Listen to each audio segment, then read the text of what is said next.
Mesdames, Messieurs, bonsoir. Merci de votre fidélité à Télé Sahel et bonne année 2016 à tous. À l'occasion justement de la fête de Saint-Sylvestre qui marque le passage de 2015 à 2016, l'ORTN a organisé une soirée culturelle au palais du 29 juillet de Niamey. Ce méga concert de l'ORTN était présidé par le ministre en charge de la communication en présence de plusieurs membres du gouvernement. Le public venu très nombreux s'est régalé au rythme des belles prestations des artistes nigériens. Suivons l'ambiance dans ce reportage de Moussa Mani.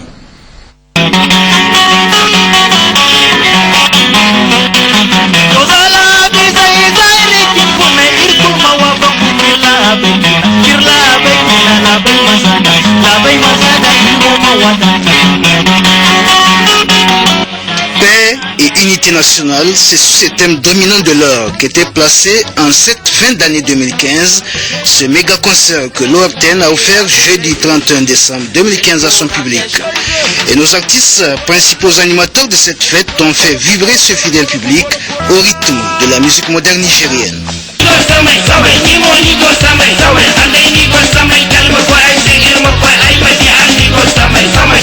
Si tu n'as rien, tu n'es rien, tu ne peux pas refuser. Komia Tanzania, Adam Tiki Mogozanchi, Bame Kula Dashi, Kuma Bame Yada Dashi. C'est comme ça et c'est parti. C'est Papa Diablo de la partie qui vient te parler de ma partie. Les films Niger Bogati, meilleur en Afrique occidentale. De la zone, Brigade champion de 67 000. Rana Bata Karia Sele Uwatia Tejukuya, Alkawali Shugaban Kasa na Muhammad Zai Yatina, Farani Pandia Naka Nisane Soturi.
Le méga concert de l'ORTN, c'est également ce jeu concours sonique au cours duquel ce leader de la télécommunication nigérienne a offert de nombreux cadeaux aux différents gagnants.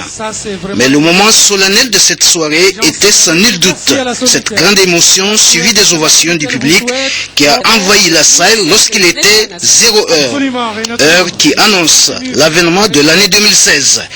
Une occasion historique pour s'échanger les meilleurs vœux, comme ce fut le cas du ministre en charge de la communication et des relations avec les institutions qui a adressé à l'ensemble du peuple nigérien le message de paix et de cohésion sociale au nom des autorités nigériennes.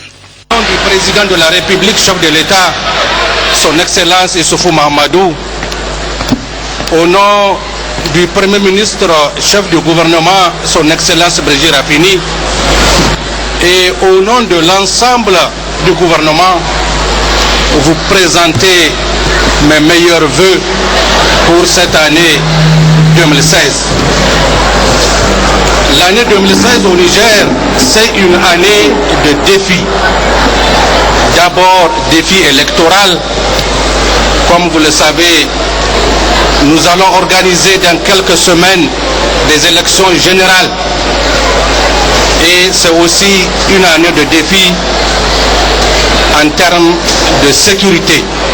Vous avez suivi le message de son Excellence le Président de la République, chef de l'État, où il a réaffirmé la volonté du gouvernement de mettre tout en œuvre pour que la sécurité revienne définitivement sur l'ensemble du territoire national et particulièrement dans sa partie orientale. Nous allons inviter l'ensemble des populations du Niger pour prier pour que Dieu le Tout-Puissant accepte ou fasse en sorte que ces deux défis que je viens d'évoquer soient relevés. Avant de terminer, je voudrais remercier l'ORTN et la Sonitel qui ont accepté, comme par le passé, d'organiser cette cérémonie et pour fêter ensemble avec toute la population du Niger résidant sur le territoire ou en diaspora pour donc fêter cette nouvelle année. Bonne et heureuse année 2016, que la paix, la sécurité se pérennisent sur notre pays. Paix, unité nationale, soutien à nos forces de défense et de sécurité étaient notamment les maîtres mots de cette communion de l'ORTN avec son public. Une manière de démarrer l'année 2016 avec beaucoup de joie et d'espoir. Dans ce même chapitre de démarrage de l'année, à l'instar des autres pays du monde, le Niger célèbre ce vendredi la Saint-Sylvestre 2016. L'événement a été fêté hier dans la capitale de façon différente selon les goûts des uns et des autres, mais surtout dans la joie et dans l'allégresse. Le récit avec nos reporters, fêtards eux-mêmes, Gérard Abdelaziz et Abdoulaye Hamidou. Le passage de l'année 2015 à 2016 a été diversement célébré à Niamey, la capitale nigérienne. Avant minuit, les jeunes ont pris d'assaut les principaux lieux de distraction qui se sont préparés en conséquence pour la circonstance. Ils ont fêté l'événement autour de pots entre amis. Et comme il s'agit de la jeunesse, la soirée a été très mouvementée. Les plus sages, eux, ont préféré rester à la maison loin du vacarme de la ville pour fêter en famille. Pour les plus nantis ou ceux qui se sont associés, ça s'est passé avec deux mets copieux, méchus pour certains, buffets pour d'autres. Ce passage de 2015 à 2016 a eu ses signes annonciateurs. «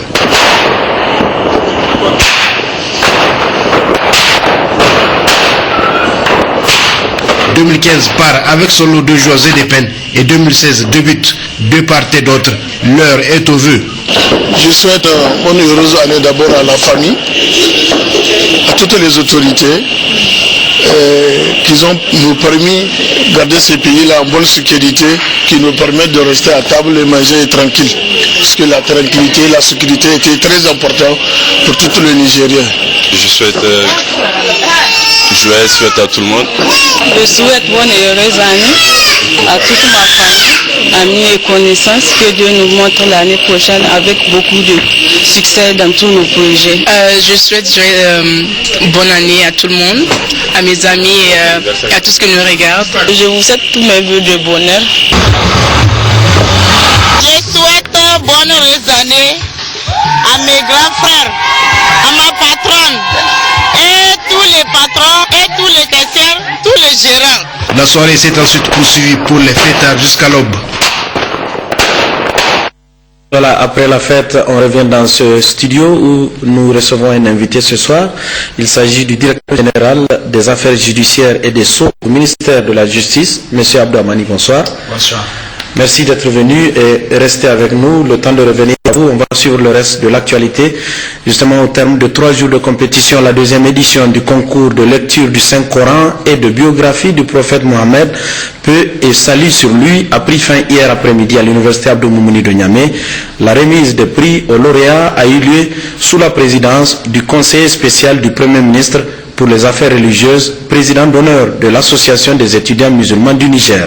Les détails avec Mariama Dakou et Abdoulaye Ali. Cette cérémonie organisée dans l'enceinte de la mosquée de l'université Abdou Moumouni de Niamey vient donc à clôturer 3 jours de compétition sur la récitation du Saint-Coran, la sira ou biographie du prophète Mohammed sallallahu alayhi wa sallam et la production littéraire qui a traité de la problématique de la paix et la sécurité au Niger, les perspectives et les pistes de solutions.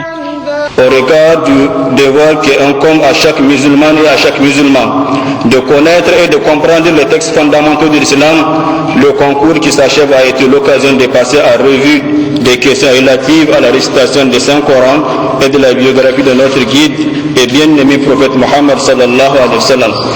Il a été également l'occasion de réaliser pour nous l'unité autour de ces textes conformément aux enseignements du Coran où Allah dit: cramponnez-vous tous au câble d'Allah et ne vous divisez point. Surat 3, verset 103. Nous ne pouvons que saluer l'intérêt certain que les étudiantes et étudiants accordent aux activités de notre association et en participant massivement à ce concours et en l'accompagnant moralement. Chez les initiateurs de cette activité, la satisfaction est au bout des lèvres car elle aura atteint ses objectifs. Des objectifs qui étaient d'occuper ces jeunes pendant leur congé de Noël et de leur permettre de s'imprégner de la vie du prophète et de se familiariser à la récitation du livre saint de l'islam. L'année passée, nous avons eu la première édition qui s'était limitée seulement à l'université Abdou Moumouni de Niamey. Cette année, on a élargi à la région de Niamey et on espère, Inch'Allah, avec l'avenir, élargir à d'autres régions pour que ça soit un événement national. C'est vraiment des sentiments de satisfaction générale dans la mesure où il y a une participation massive des étudiants et des étudiantes dans les différentes disciplines, malgré le temps qui était très serré parce que l'annonce du concours n'a été faite que très récemment. Malgré cela, les étudiants et étudiantes ont participé et vous avez vu, il y a une 60aine d'étudiants et étudiantes qui ont participé et également plusieurs établissements de la région de Niamey, donc des établissements supérieurs. Donc c'est vraiment un motif de joie et de satisfaction qui m'anime en ce moment solennel. Cette deuxième édition de la Moussabaka de l'université Abdou Moumouni de Niamey élargie aux autres établissements supérieurs de la capitale, couplé au concours sur la biographie du prophète, paix et salut sur lui, faut-il le signaler, a été organisé grâce au soutien financier de la présidence de la République et de la primature. Sur un tout autre plan, déclaration cet après-midi à Niamey des femmes des partis membres de la mouvance pour la renaissance du Niger MRN, une déclaration relative à la situation sociopolitique du Niger. Nous y reviendrons dans notre édition de demain. Dans le même ordre d'idées, la jeunesse de la section du PNDS Tareya du 2e arrondissement communal de Niamey a elle aussi rendu publique une déclaration pour condamner la tentative de coup d'État avorté du 18 décembre dernier et apporter son soutien au président de la République, son Excellence Issouf Mahamadou. C'était lors d'un meeting qui s'est tenu au siège de la section en présence du président de cette structure et du président de la Fédération PNDS de Niamey. La déclaration est lue par Souleymane Raja Cheibou, deuxième secrétaire général adjoint de cette section. Convaincu de promesses tenues par le programme de renaissance, notamment la réalisation des infrastructures, la création de l'emploi dans le secteur public, parapublic et privé, la mise en place totale et parfaite de toutes les institutions de l'État, le respect strict de la liberté d'expression, de la liberté de presse, le respect de la démocratie tout court par le gouvernement de la 7e République. Convaincu de l'intelligence et la détermination avec laquelle le président est en train de gérer le menace terroriste qui pèse sur notre pays. Convaincu des efforts consentis par le gouvernement dans la préservation de la sécurité et l'intégrité du territoire, surtout dans la lutte contre la nébuleuse Boko Haram dans la région de Difa. Convaincu de la ferme intention du président de la République à respecter le délai constitutionnel relatif à son mandat. Considérons la reprise du fichier électoral par le gouvernement à la veille des élections générales, gage de transparence. Convaincu de la volonté affichée par le gouvernement à travers la Commission électorale nationale indépendante CENI à auditer le dit fichier par des instances internationales. Considérons au passage le patriotisme et le courage de nos vaillants soldats qui sont sur tous les théâtres de combat. Nous, jeunesse de la section Tareya Niamey, section 2e arrondissement, Condamnons avec la dernière énergie la tentative de coup d'État visant à remettre en cause les acquis démocratiques. Demandons au gouvernement de traduire les présumés auteurs, co-auteurs et complices devant les juridictions compétentes afin d'élucider le fait ignoble. Condamnons tout esprit malveillant tendant à saper le processus électoral pour des intérêts égoïstes. Réitérons notre conviction à l'intégrité territoriale, à la forme démocratique et républicaine de l'État. Soutenons les efforts du président de la République, son Excellence M. Issoufou Mahamadou, dans sa quête permanente de paix et de cohésion nationale. Soutenons indéfectiblement le gouvernement dans le processus électoral engagé en vue des élections crédibles, libres, transparentes, inclusives et apaisées. Lançons un vibrant appel à toutes les militantes et militants ainsi que tous ceux qui sont soucieux de devenir de notre cher pays à renouveler leur confiance à M. Issoufou Mahamadou le 21 février 2016 dès le premier tour. Demandons par la même occasion d'accorder nos voix à tous nos candidats aux élections législatives et municipales de Niamey, section 2, deuxième arrondissement, afin de garantir au gouvernement une écrasante majorité parlementaire. Nous réaffirmons notre appartenance au PNDS Tareya et apportons notre soutien indéfectible au président du bureau exécutif national, son Excellence, M. Bazoum Mohamed, à la coordination de Niamey, au bureau exécutif fédéral et son président Elhaji Ilame Aya, au bureau communal section et son président Elhaji Oufana Moussa, Kayi Mongani Mongode, Nite Irdi Irsabou. Vive le Niger, vive la démocratie, vive le PNDS, vive la MN, je vous remercie. Et puis en ce premier jour de l'an 2016, nous entamons une série de regards rétrospectifs sur les faits ayant marqué l'année 2015. Aujourd'hui, nous vous proposons la rétrospective de l'année 2015 dans le domaine de l'agriculture. C'est dans un dossier signé Moustapha Tino. Porter la contribution de l'agriculture irriguée au PIB agricole de 20 à 30% et porter la production céréalière de 3 millions à 5 millions de tonnes à l'horizon 2015, résorber le déficit céréalier, valoriser les productions agricoles et promouvoir les filières agricoles porteuses de produits à haute valeur marchande, tels sont les principaux objectifs assignés au ministère de l'Agriculture dans le cadre de la mise en œuvre du programme de Renaissance. L'initiative 3N, les Nigériens nourrissent les Nigériens, instrument essentiel du programme de Renaissance, prévoit l'accroissement des productions sous irrigation et la modernisation des systèmes de culture pluviale. Après 5 ans de mise en œuvre de ce programme, des réalisations physiques en matière d'aménagement et d'équipement en vue d'améliorer la production irriguée ont été enregistrées. Il s'agit essentiellement de l'aménagement de 4000 hectares de nouvelles terres à maîtrise totale de l'eau, soit un taux de réalisation de 41% par rapport aux prévisions du programme de Renaissance.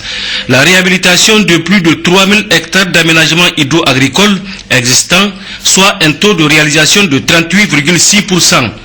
La confortation de 7000 hectares d'aménagement hydro-agricole pour améliorer leur fonctionnalité et les protéger contre les inondations. La réalisation et ou la réhabilitation de 20 000 hectares de petits périmètres irrigués dans le cadre de la promotion de la petite irrigation, soit un taux de réalisation de 100,4%, et la construction et ou réhabilitation de 218 ouvrages de mobilisation d'eau, barrages, seuils d'épandage, aménagement des mares. Avec la réalisation de 18 000 forages maraîchers, 4 000 puits maraîchers, 30 barrages, des seuils d'épandage, des mares aménagées, la mise en place de 30 000 motopompes, 693 000 mètres linéaires de réseau californien, les résultats sont largement atteints pour la promotion de la petite irrigation avec un taux de réalisation de 110,4%.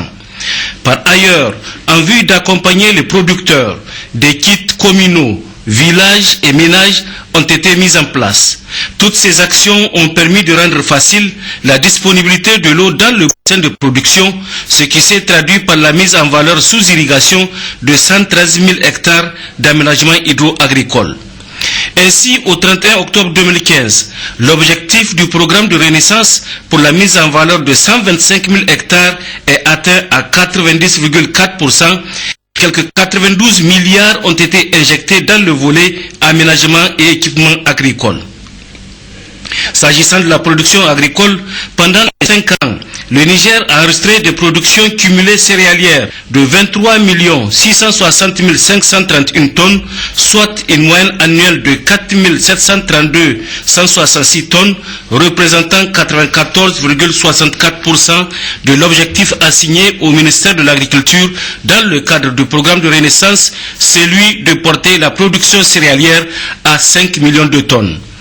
Quant aux productions irriguées pendant les 5 ans, sont évaluées à plus de 1 778 460 tonnes, soit un objectif annuel de 88,92%. Le ministère de l'Agriculture, qui a identifié le riz, l'oignon, le niébé, le sésame et l'arboriculture fruitière comme des filières agricoles porteuses, a signé plusieurs conventions de partenariat pour la promotion de dites filières. Rappelons également que plusieurs actions ont été entreprises pour la résorption du déficit céréalier. Il s'agit de la pratique des cultures irriguées et de décrues, l'opération bouture de manioc, la vente à prix modéré, la distribution gratuite ciblée. Dans le cadre de l'appui à la production, la centrale d'approvisionnement en intrants et matériel agricole Caïma a procédé à la mise en place des semences de qualité et des produits phytosanitaires subventionnés à 100%, la mise en place des engrais subventionnés à 65% et la mise en place des tracteurs subventionnés à 50%. Ainsi que le démontrent les chiffres, le volet agricole du programme de renaissance a été un succès au vu des résultats obtenus. Voilà, merci Moustapha Tino. Et comme je le disais, nous avons un invité sur ce plateau. Il s'agit du directeur général des affaires judiciaires et des Sceaux au ministère de la Justice, M. Abdouhamani. Bonsoir. Alors, vous êtes avec nous ce soir pour évoquer 2 décrets qui ont été pris en juillet 2015, notamment le décret numéro 2015-355 et le décret numéro 2015-355.